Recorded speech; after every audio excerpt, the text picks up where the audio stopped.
I am Krishna.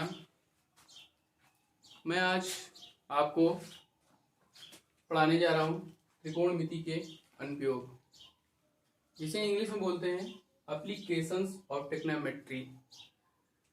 आपने अक्सर ये नाम नहीं सुना होगा, लेकिन इसी का दूसरा नाम है जिसे हम लोग बोलते हैं ऊंचाई और दूरी, जिसे इंग्लिश में बोलते हैं हाइट एंड डिस्टेंस।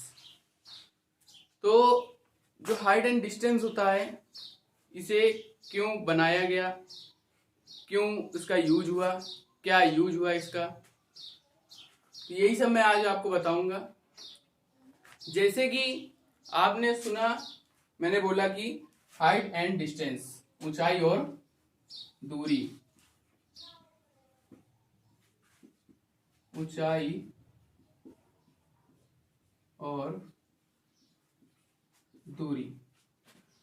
तो ऊंचाई का मतलब हो गया आपका हाइट और दूरी का मतलब हो गया आपका डिस्टेंस।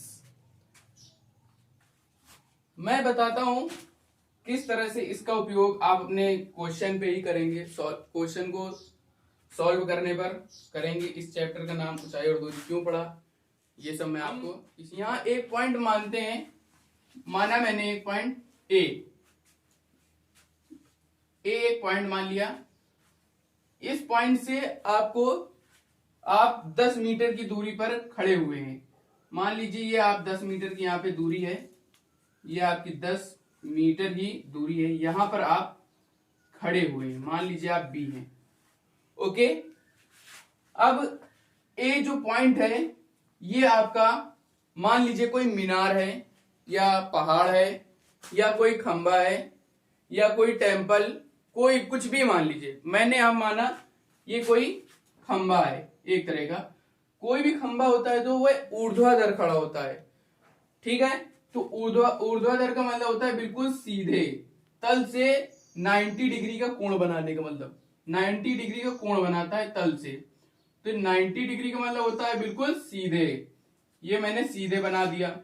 उसके बाद आपसे बोला जाता है कि आप आप यहां से इस चोटी को देखते हैं। देखने के लिए आपको अपना सर जो होगा वो ऐसे ऊंचा करना होगा। तो आपका जो सर होगा ऊंचा होगा, तो इसलिए आपने माना मैंने ये चीज ऐसे करके यहां से देख लिया ऐसे, ओके। अब ये आपका बन गया एक त्रिभुज।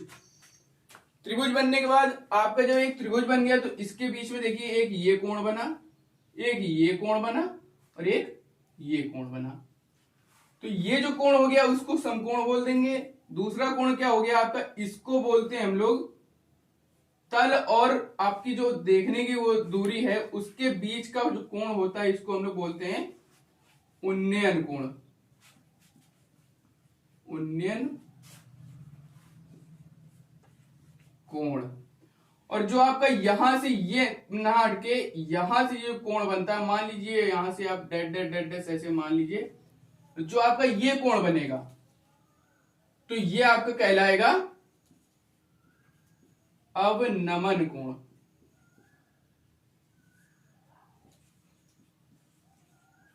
कोण, ठीक है। तो आपको पता चल गया उन्नयन कोण क्या होता है, अवनमन कोण क्या होता है। आपने देखा, मैंने अभी तक बताया कि आप कोई एक पॉइंट मान लीजिए ए, जो कि एक मीनार है या तो खंबा है या तो कुछ भी आप मान लीजिए, पहाड़ मान लीजिए, टेम्पल मान लीजिए, कुछ भी मान लीजिए। तो मैंने आप मान लिया एक खंबा है, तो इसकी ऊंचाई आप h ले सकते हैं। मान लिया मैंने इसकी ऊंचाई जो है पॉइंट सी ले लिया, यहाँ पे इसकी ऊंचाई मैंने h ले लिया, स्मॉल h। आप इस पॉइंट ए से 10 मीटर की दूरी पर आप यहाँ खड़े हुए हैं, या तो मैं खड़ा हुआ हूं, मान लिया मैंने बी में हूं, ओके। इस बी पॉइंट से आपको बोला गया कि खंबे की चोटी को देखना है। खंबे की चोटी को देखने के लिए आपने अपना सर ऊपर किया, तो आपकी दृष्टि से एक आपको अदृश्य रेखा गई आपकी, तो वह रेखा आपकी मिल जाएगी आपकी खंबे की जाके चोटी पर। उस रेखा और तल के बीच में बना कोण को क्या बोलते हैं हम लोग, उन्नयन कोण। और जो आपका ऊपर जो कोण बनता है उसे हम लोग बोलते हैं अवनमन कोण। मैंने सबसे पहले एक क्वेश्चन उठाया था कि इसका प्रयोग हम कहां और किस लिए करते हैं। तो अब मैं ये बताता हूं किस लिए और कहां करते हैं। इसका प्रयोग हम लोग करते हैं किसी भुजा को निकालने के लिए या कोई कोण को निकालने के लिए, ठीक, या उन्नयन कोण होगा या अवनमन कोण होगा, उसको निकालने के लिए हम इसका प्रयोग करते हैं। इसका प्रयोग कैसे होता है? कुछ ट्रिग्नोमेट्री सूत्रों के द्वारा होता है, फॉर्मूलास के द्वारा होता है, ठीक है। जैसे कि कुछ ट्रिग्नोमेट्री हम सूत्र बता रहे हैं। पहली बात तो होता है साइन थीटा इक्वल टू लंब बटे कर्ण, ठीक। और दूसरा होता है कॉस थीटा इक्वल टू आधार बटे कर्ण। और तीसरा होता है टेन थीटा इक्वल टू लंब बटे आधार। तो अब बात ये बनी कि आपने ये तो लिख दिया साइन थीटा बराबर लंब बटे कर्ण, कॉस थीटा बराबर आधार बटे कर्ण और टेन थीटा बराबर लंब बटे आधार। ये आया कहां से, ये आता कहां से, इसका फंडा ये कहां से, ये चीज, तो इसका ये चीज होता है लाल बटा कक्का से। इस चीज से ये चीज आपकी बनी, ओके। अब बात आई, आपने लाल साइन की जगह एल बटे के क्यों रखा, लंब बटे कर्ण क्यों रखा? क्योंकि ये जो आपकी फर्स्ट आपका रेशियो है, ये अनुपात है, इसको बोलते हैं हम लोग साइन थीटा। जो आपका सेकंड है ये आपका होता है कॉस थीटा, और ये जो आपका थर्ड है उसको बोलते हैं हम लोग टेन थीटा, ओके। तो इतना पता चल गया, हमें पता चल गया इन तीन सूत्रों की सहायता से हम कोई भी भुजा इससे निकाल सकते हैं, या तो लंब निकाल सकते हैं, आधार निकाल सकते हैं, कर्ण निकाल सकते हैं। बाई चांस मुझे ये चीज नहीं चाहिए तो हम इसको कोण भी निकाल सकते हैं। अब कोण निकालने के लिए हमें क्या क्या जरूरत होगी? दो भुजाओं की सहायता होगी, दो रेखाओं की सहायता होगी, दो रेखाओं के मान की सहायता होगी। अब जैसे मान लिया मुझे रेखा नहीं चाहिए, एक रेखा मुझे ज्ञात करनी है, तो एक रेखा और एक कोण की सहायता होगी। समझ गए? चलो, तो जितना मैंने अभी तक बताया कि कोई भी चीज से, कोण से या तो भुजा निकालना या भुजा से कोण निकालना, तो उसी के बेस पर ये क्वेश्चन है एक तरह का। यदि 30 मीटर ऊंची एक मीनार की जमीन पर छाया की लंबाई 10√3 है तो सूर्य का उन्नयन कोण ज्ञात करना है हमें, ठीक है। तो इसका मतलब क्या हुआ, हमें भुजा दी गई है और हमें क्या निकालना है? कोण। कोण मतलब थीटा, थीटा की वैल्यू में ज्ञात करनी है, theta equal to question mark. तो अब इसका हम लोग एक फिगर बनाते हैं। फिगर बनाने के लिए क्या करते हैं हम लोग? एक समकोण त्रिभुज बना लेते हैं। ऐसे समकोण त्रिभुज बनाने के लिए अब हमें क्वेश्चन के साथ साथ चलते हैं। बोला उसने यदि 30 मीटर ऊंची एक मीनार, ठीक, मान लिया मैंने ये एक मीनार है, इसकी जो ऊंचाई है वो कितनी है? 30 मीटर, ओके। अब आगे बढ़ते हैं। मीनार की जमीन पर छाया की लंबाई 10√3 है, ओके। अब जो छाया होगी वो आपकी जमीन पर पड़ेगी। जमीन का मतलब आपका होता है धरातल, तो धरातल मतलब जमीन पर पड़ेगी। तो 30 मीटर की ये है, तो उसने बोला है 10√3 की छाया आपकी जमीन पर पड़ रही। तो जमीन पर आपकी मान लीजिए ये आपकी छाया आ गई, ओके, इतनी मान लीजिए। तो ये आपका ये पॉइंट मिल गया। अब इसको, इस पॉइंट को इस पॉइंट से मिला देते हैं। मान लीजिए ये पॉइंट आपका ए हो गया, ये हो गया बी हो गया, ये हो गया क्या सी।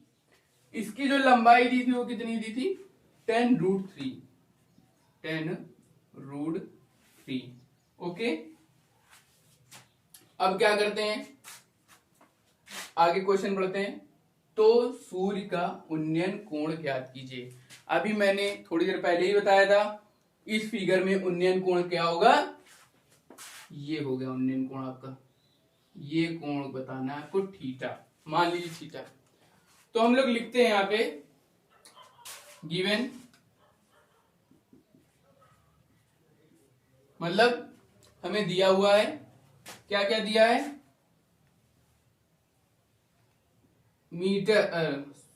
मीनार की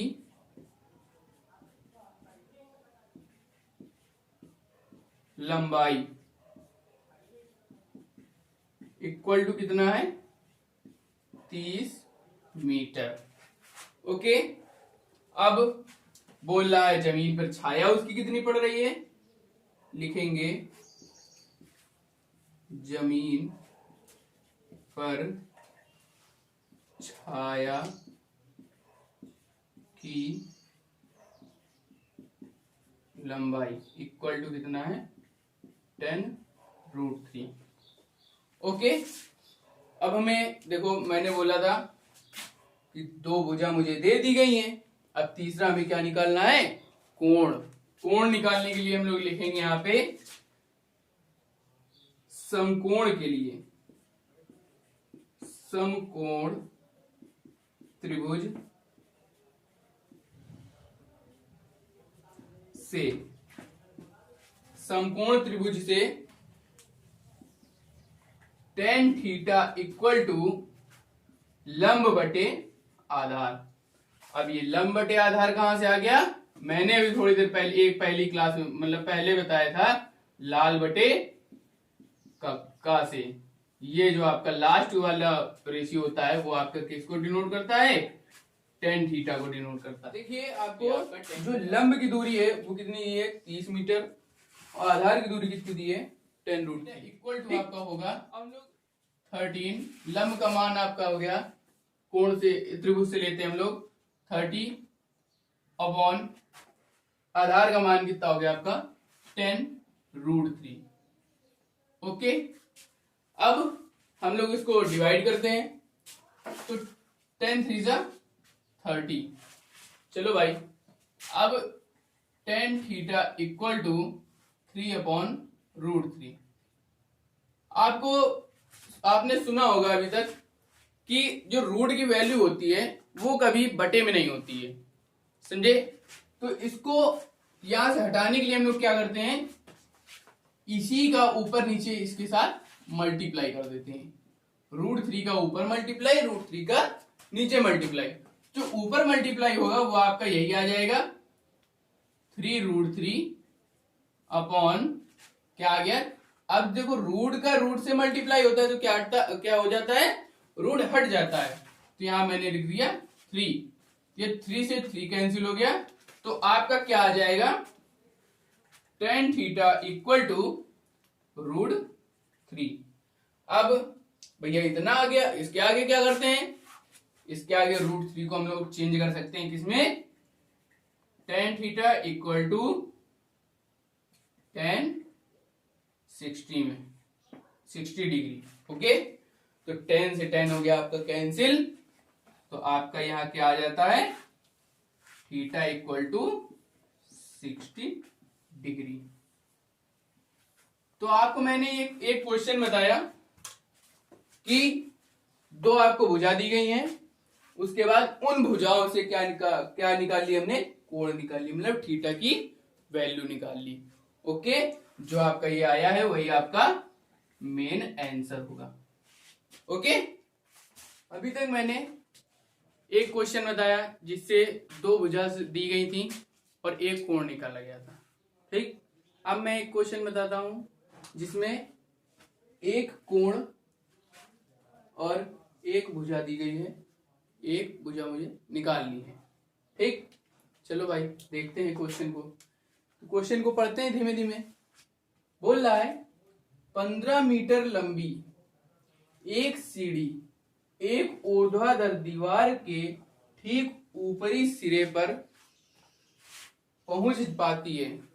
ठीक, यदि सीढ़ी इस समय दीवार से 60 डिग्री का कोण बनाती है तो दीवार की ऊंचाई ज्ञात कीजिए।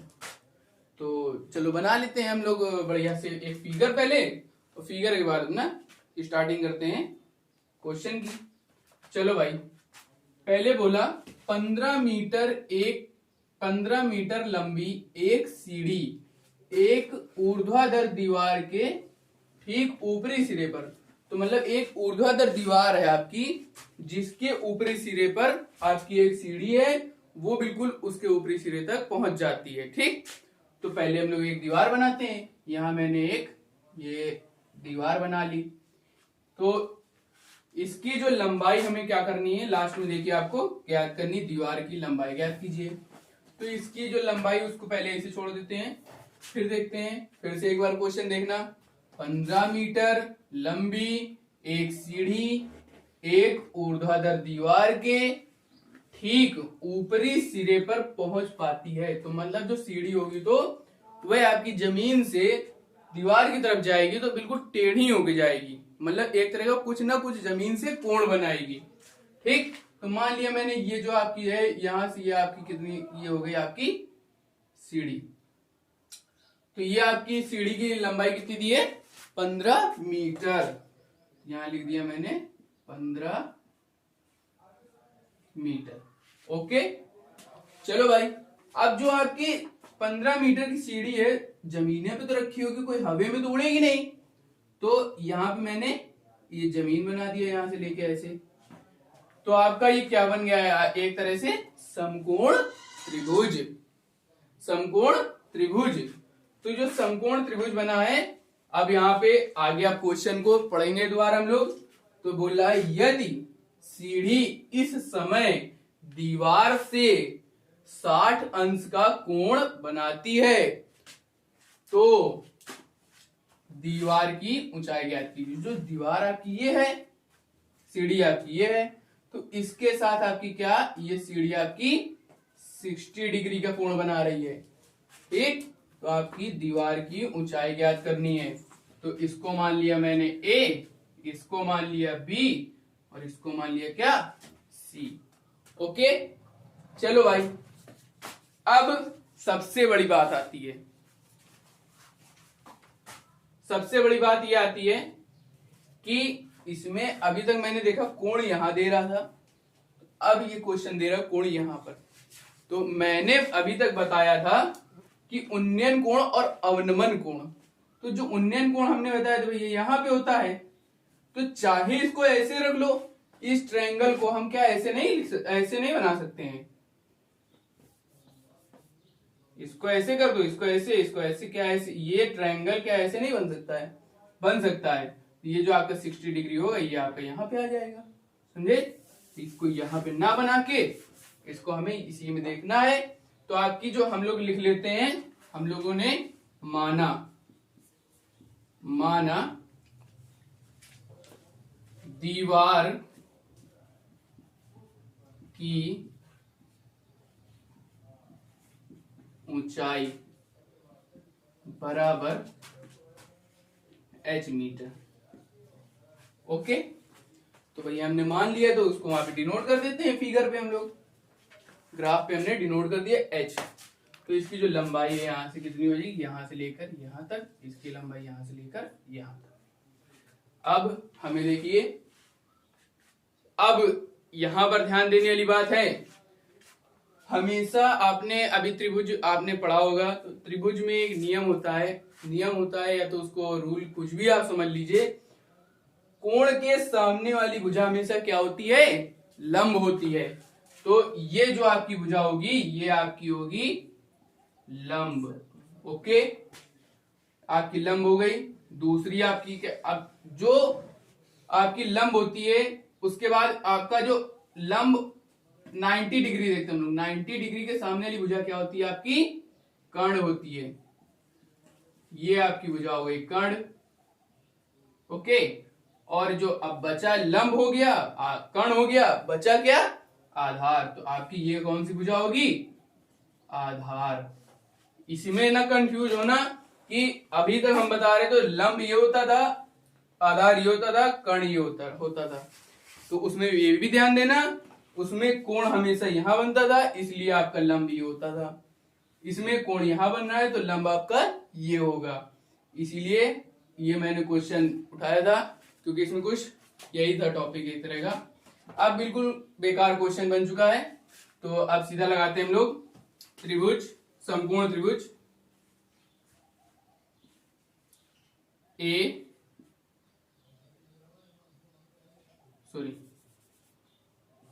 CAB में लगाते हैं cos theta equal to, cos theta बराबर क्या होता है, आधार बटे कर्ण। ओके, चलो भाई, अब आधार बटे कर्ण कैसे होता है, मैंने अभी पहले ही बताया था, लाल बटे कक्का से। तो आपका जो बीच का ये होता है, ये आपका किसको डिनोट करता है, cos थीटा को। ओके, cos थीटा बराबर क्या हो गया आपका, आधार बटे कर्ण। इसी के बराबर हम लोग अब इसके वैल्यू रख देते हैं। तो वैल्यू हम रखते हैं, आधार की वैल्यू कितनी है आपकी, h रखा, और कर्ण की वैल्यू आपकी कितनी है, 15। ओके, अब ये ध्यान देना, यहां पे ये कोण दिया हुआ है, तो कोण आपका किस में जाएगा, 60 में जाएगा। ओके, मतलब cos थीटा की वैल्यू कितनी दी है, 60। cos थीटा की वैल्यू कितनी दी है, 60 डिग्री, इक्वल टू, इसको रख देते हैं h अपॉन। तो यहाँ पे क्या हुआ, cos 60 equal to h upon 15। अब cos 60 की वैल्यू कितनी होती है, 1/2, हमने लिखा वहां यहाँ पे 1/2, और h equal to h upon 15। Okay, अब हम लोग यहाँ पे क्या करते हैं, क्रॉस मल्टीप्लाई। क्रॉस मल्टीप्लाई का मतलब नीचे का ऊपर से गुणा, ऊपर से नीचे को गुणा। ओके, अब यहां से हम लोग यहां चलते हैं, 15 का 1 से मल्टीप्लाई होगा कितना आ जाएगा, 15, और h का 2 से मल्टीप्लाई होगा equal to 2h। Okay, 15 equal to 2h हो गया। अब हमें क्वेश्चन की तरफ फिर से चलते हैं, निकालना था हमें तो दीवार की ऊंचाई ज्ञात कीजिए। दीवार की ऊंचाई हमने मानी थी h, तो हमें क्या निकालना है, h की वैल्यू। तो अब यहां पे लिखते हैं हम लोग 2h इक्वल टू 15। अब h इक्वल टू कितना हो जाएगा, 15/2। अब इसको हम लोग काट देते हैं, डिवाइड करते हैं, यहाँ पे आ जाएगा इक्वल टू 2 7 जा 14, पॉइंट लिखा, 1 बचा, यहाँ पे पॉइंट लगने पर 0 हो गया। यहाँ पे मैंने किया, इसका डिवाइड किया, कितना आया, 7.5। यहाँ लिखते हैं हम लोग h इक्वल टू 7.5, यही आपका क्या होगा, 7.5 मीटर, यही आपका होगा मेन आंसर। ओके, तो आपको मैंने ये क्वेश्चन बताया, एक क्वेश्चन मैंने इसके पहले बताया था जिसमें कोण निकालना था, एक क्वेश्चन मैंने इस पे बताया कि दो भुजा दी, एक भुजा और एक कोण दी है, तीसरी भुजा निकालनी है। ये क्वेश्चन मैंने बता दिया। इसके बाद अब आपको इसके बाद क्लास में बताऊंगा क्वेश्चन। सबसे बड़ी बात, अगर आपने मेरे चैनल को अभी तक सब्सक्राइब नहीं किया है, अभी कर लीजिए, लाइक कमेंट